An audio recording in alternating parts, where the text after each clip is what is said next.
Hartley and the Sophie Cunningham attack. Guys, for this one here, we got to go all the way up to Connecticut. Look like more evidence is definitely coming out of the pipeline in regards to Sophie Cunningham and Bria Hartley. Now, we know there was a situation that took place in the second quarter of the game, possibly at the 8-minute, 9-second mark. That is a Bria Hartley, diving into the knees of Sophie Cunningham. Now, we know that play has since went viral. And I'm here to tell you more news is coming out in regards to Bria Hartley. And it looked like she was kind of pleased with what she done. The WNBA has seen its share of heated rivalries, but nothing prepared fans for the firestorm that erupted after one brutal moment on the court. In an instant, a routine game turned into a flashpoint of outrage, leaving one player writhing in pain, another branded a villain, and the entire league under scrutiny. This wasn't just a foul, it was a spark that exposed deeper cracks in the system, and the fallout is far from over. It's like she tries to slide over right there, and Hartley just kind of falls and makes collision with that. It all began on what should have been just another night of WNBA basketball in Connecticut. The crowd was buzzing, the pace of the game was intense, and every possession felt like it could swing the momentum. With around 8 minutes left in the second quarter, Sophie Cunningham had the ball, driving with her trademark aggression. Fans know Sophie as the type of player who never shies away from contact, who thrives on energy and hustle. But this time, the confrontation wasn't about basketball skill. It was about something far more dangerous. As Cunningham made her move, Bria Hartley slid across the court, not in an attempt to block the shot or cleanly contest, but in a low, reckless lunge that targeted Sophie's legs. That has since went viral. Somebody sent me this late last night, and this is the face of Bria Hartley, man, laughing. She's laughing after colliding with none other than Sophie Cunningham.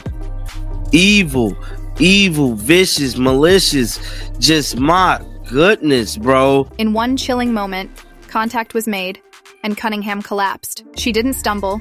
She didn't slip. She went down hard, clutching her knee in agony. The sound of the fall echoed through the arena, silencing the crowd. In sports, fans are used to seeing tough collisions, but this wasn't one of them. To the naked eye, it looked deliberate, calculated, and vicious. Instantly, the clip started making its way online. Within minutes, fans everywhere were replaying the moment frame by frame. What they saw wasn't just another foul. It was a move that could end a player's season, maybe even her career. For the Fever, who had already been battling adversity all season, this was a nightmare scenario. Sophie Cunningham wasn't just any play tie. She was the fiery competitor who gave the team grit and confidence. And now she was down on the hardwood, unable to stand, as the game moved on like nothing happened. The arena itself felt different after that moment. Players exchanged uneasy looks, fans muttered in disbelief, and yet the broadcast offered little more than a passing acknowledgement. There was no replay, no serious breakdown of what had just occurred. For many, that silence was as shocking as the hit itself. It was as if the league wanted to bury the moment before it could even be addressed. But by then, it was already too late. I don't know if the referees could have prevented the Sophie Cunningham injury. I'm going to be honest with that. I don't know if the referees could have done it. I don't know if it was intentional from Bria Hartley. I think if it was anyone other than Bria Hartley or Marina Mabrey on the Sun team, everyone would have just said, no, it's not intentional, it was completely accidental. What made the entire situation spiral even further wasn't just the hit itself, but what happened in the seconds that followed. While Sophie Cunningham lay on the hardwood, holding her knee and wincing in pain, Bria Hartley didn't look concerned, apologetic, or even shaken. Instead, cameras caught her grinning. Not a nervous smile, not a quick reaction, but a cold, confident smirk, as if she had just pulled off a highlight play. For fans watching live, that was the breaking point. A dangerous foul was one thing, but mocking the injured player immediately after made it feel personal, cruel, and calculated. At WNBA, maybe you should focus less on fining players for commenting on your poor officiating and more about hiring officials that are able to call a consistent game, protect your athletes.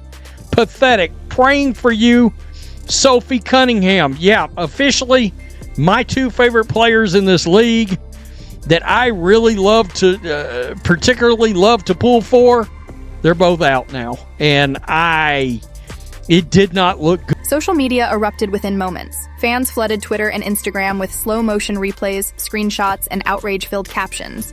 Words like reckless, dirty, and heartless were everywhere. Some called Hartley the league's newest villain, while others questioned why such behavior had gone unchecked for so long. In the WNBA, where players are admired for their toughness and respect for the game, Hartley's grin was more than just a bad look. It was a spark that lit a firestorm of criticism. But what shocked people even more was the broadcast's reaction, or lack thereof. There are players that cannot be replaced, and there are an abundance of players that no one gives a shit about. If you're the WNBA, common sense would dictate that you do everything in your power to protect your star players. You do everything you can to protect your assets. But for some reason, this dump of a league seems to protect anonymous faces over the pretty faces. They protect the players who are injuring the players that people are paying to see. Normally, when a controversial play happens, networks replay the footage from multiple angles. Commentators break down whether it was intentional, and fans are given space to process what they've seen. This time, nothing. The camera cut away, the play was brushed past, and the commentators didn't dig into the seriousness of the collision. It was as if the league wanted to sweep it under the rug before it could ignite debate. That silence became louder than words. Fans began to suspect that the WNBA wasn't just ignoring the foul, it was actively avoiding accountability. Why wouldn't the league's broadcast show the moment again? Why wasn't there a discussion about whether Hartley crossed the line? By refusing to acknowledge the weight of the incident, the league only intensified fan frustration. Dirty Bria, of course, it had to be a dirty Bria. I would really hate to see ya in a dark alley. Dirty Bria Hartley back at it again with her shenanigans, and this time around, she had her eyes set on one Sophie, the trophy Cunningham. Sophie, get well soon. Hopefully the MRI later today shows nothing too serious. Would love to see you back on the court. Bria Hartley dives for Sophie Cunningham's knees, doesn't even try to avoid the collision, doesn't try to move out the way. Bria Hartley sees Sophie's legs and says, that's the direction I'm going to fall in, even though...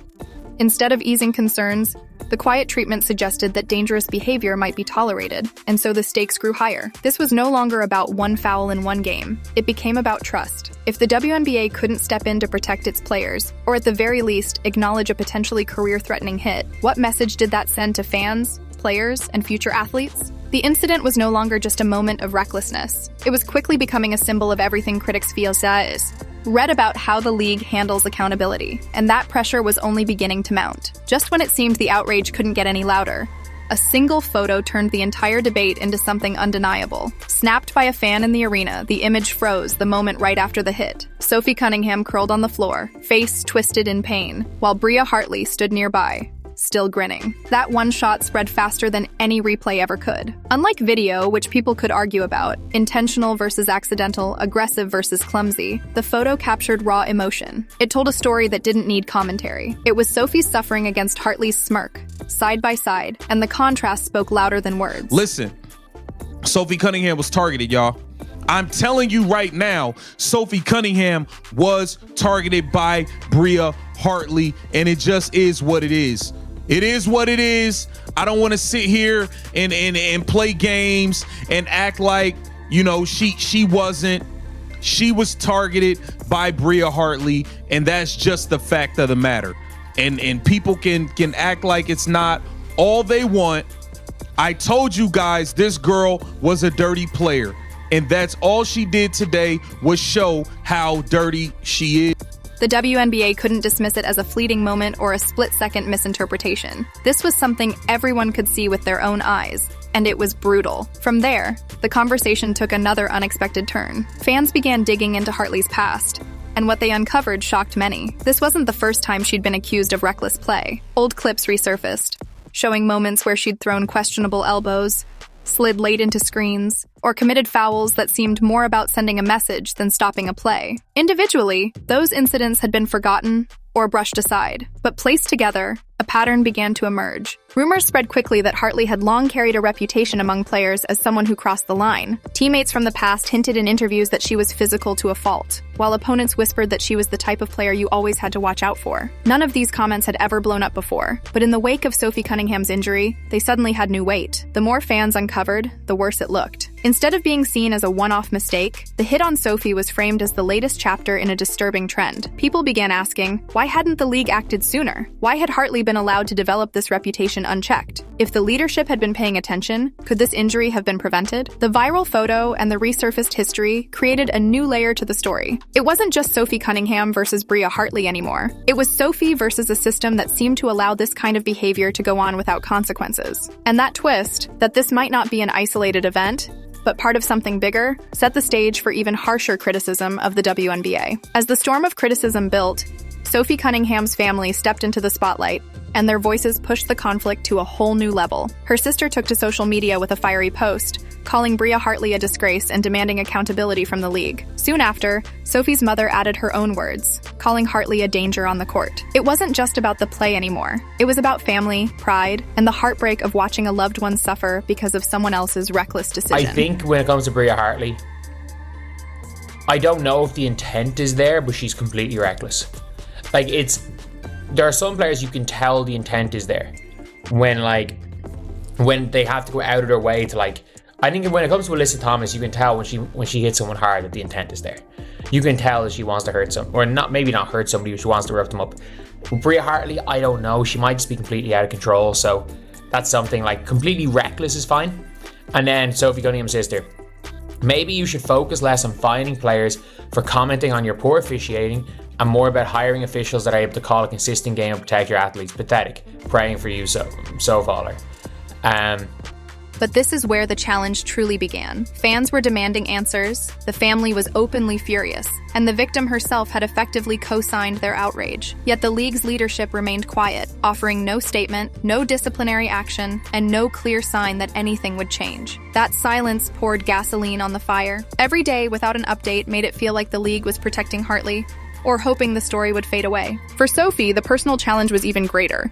She had to balance recovery with the weight of being at the center of a league-wide controversy. Her name was trending not for her play, but for her injury, and that's not something any athlete wants to carry. While her family fought publicly on her behalf, Sophie had to navigate the mental strain of being both a victim and a symbol. That dual role made her journey even heavier. The conflict wasn't just between Sophie and Hartley anymore.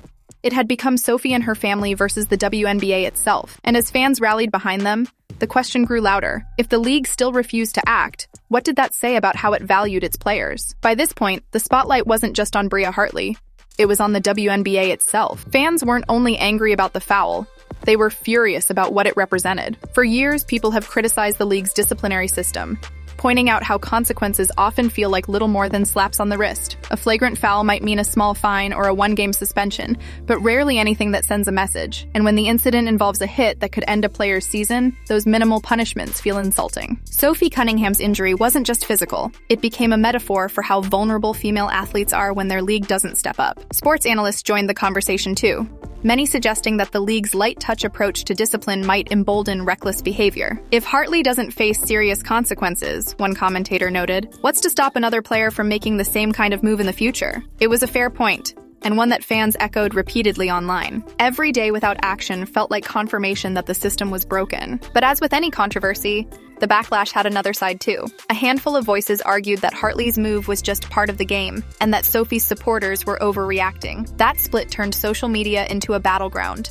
with each side hurling arguments back and forth. For Sophie, that noise became another challenge. She was already fighting through the pain of a serious knee injury, but now she was also carrying the burden of being a symbol. Sophie Cunningham's name had become a rallying cry, but the scars of that moment, both on her body and her career, would linger far longer than the news cycle. As the dust began to settle, the strangest part of the entire saga became clear. Nothing had really been resolved, and that silence only deepened the mystery. Each theory gained traction online, fueling endless debates. Rumors swirled that league officials were divided behind the scenes, some pushing for harsher punishments, while others worried about negative headlines. At the same time, bigger issues rose to the surface. Many pointed out that the WNBA's leadership didn't fully reflect the players it was meant to protect. Former athletes and advocates argued that if more women, especially former players, were in leadership roles, the league would have a deeper understanding of what's at stake when careers are threatened by dangerous play. Meanwhile, Sophie's subtle role in the drama kept fans guessing.